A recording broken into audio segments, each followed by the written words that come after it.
Mr. Sami said Sadoni in his speech to the Iraqi citizens, said very clearly, our national resources will rise in value. That's basically talking about the dinar. If it rises in value, it's because the exchange rate gave it that rise in value. And remember, they talked about returning to former rate of $3.22 back in the day, and that was based off just the oil revenue.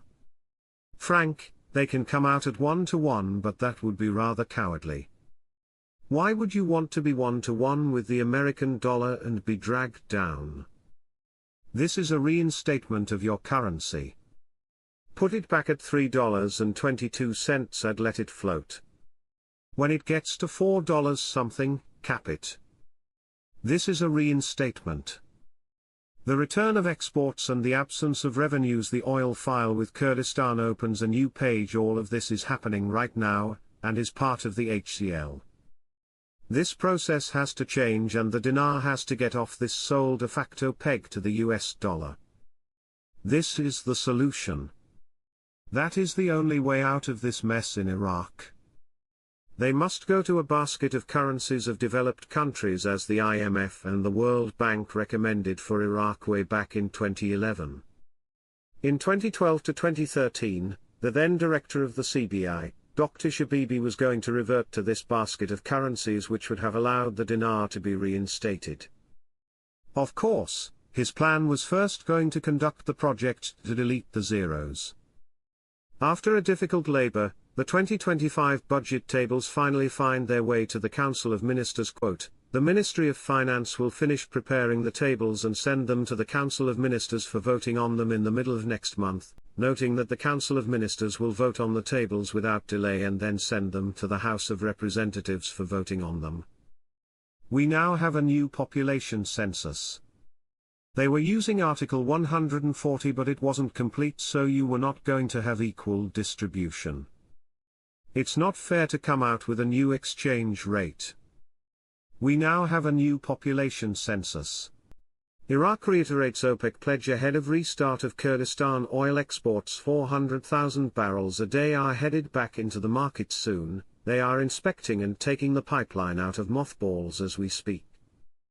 There's no way out except through radical and immediate reforms, starting with restoring the exchange rate to what it was.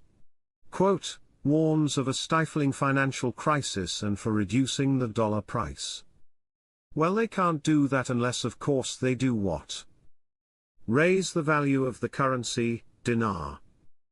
They can't change the value of the dollar. The people of the region, in the world, is watching for a radical move. All the indicators are there. They've been talking about it for long enough. We can see the pressure has been up. Kurdistan government, completing the population census in Iraq broke the psychological barrier. Iraqi Minister of Planning, census indicators ensure fair distribution of resources. Ministry of Planning announces the final results of the population census. Quote, the population of Iraq has increased by 39,618,000 people compared to the 1957 census, in which the population of Iraq was 6,500,000 people. They're saying they have an agreement with Baghdad to restart the flow of oil to Turkey through the pipelines this week. They are saying all the dispute has ended, exports will resume in accordance with available quantities, ensuring a gradual return to the international markets. Frank, realize what they're trying to tell you: your currency is going out of its borders. Your oil is leaving its borders. What is the oil attached to? Your dinar. Your budget is about to be pumped financially. This is getting serious.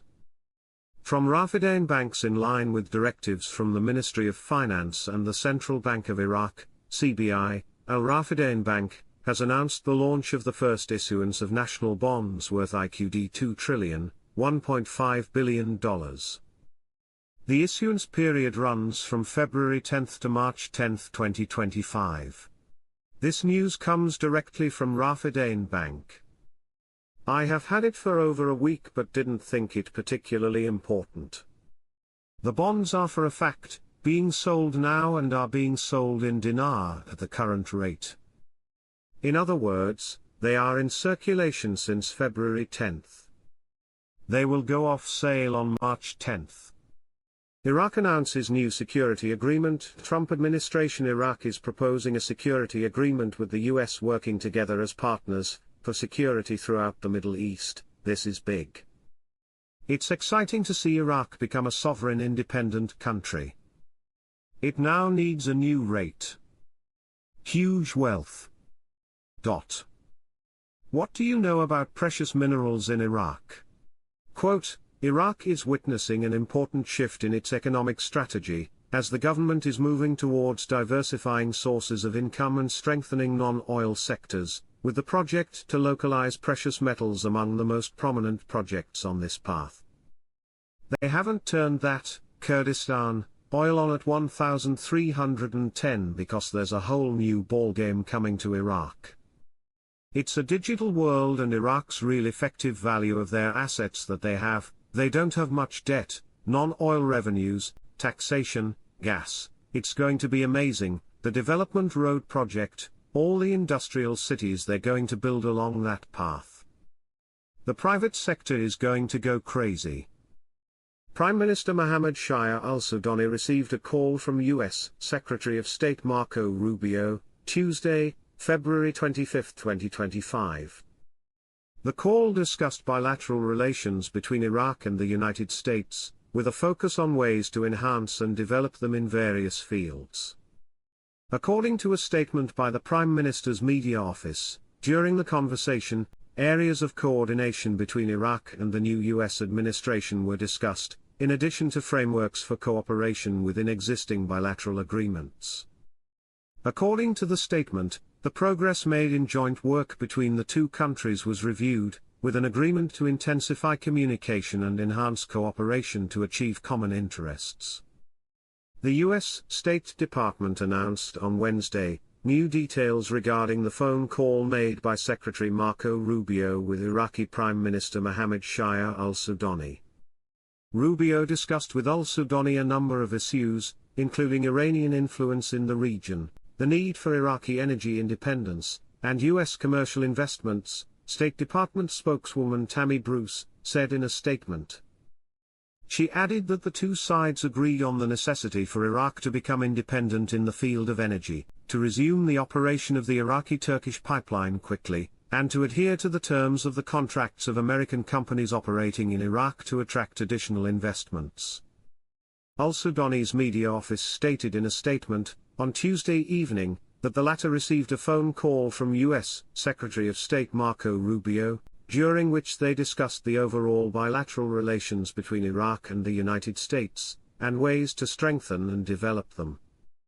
The statement issued by the media office of the Iraqi Prime Minister did not mention the details provided by the U.S. State Department in its statement about the phone call between Rubio and al-Sudani. The Iraqi Minister of Finance, Taif Sami, discussed with the International Monetary Fund, financial and banking reforms to support the Iraqi economy, during the periodic meetings held in the Jordanian capital, Amman.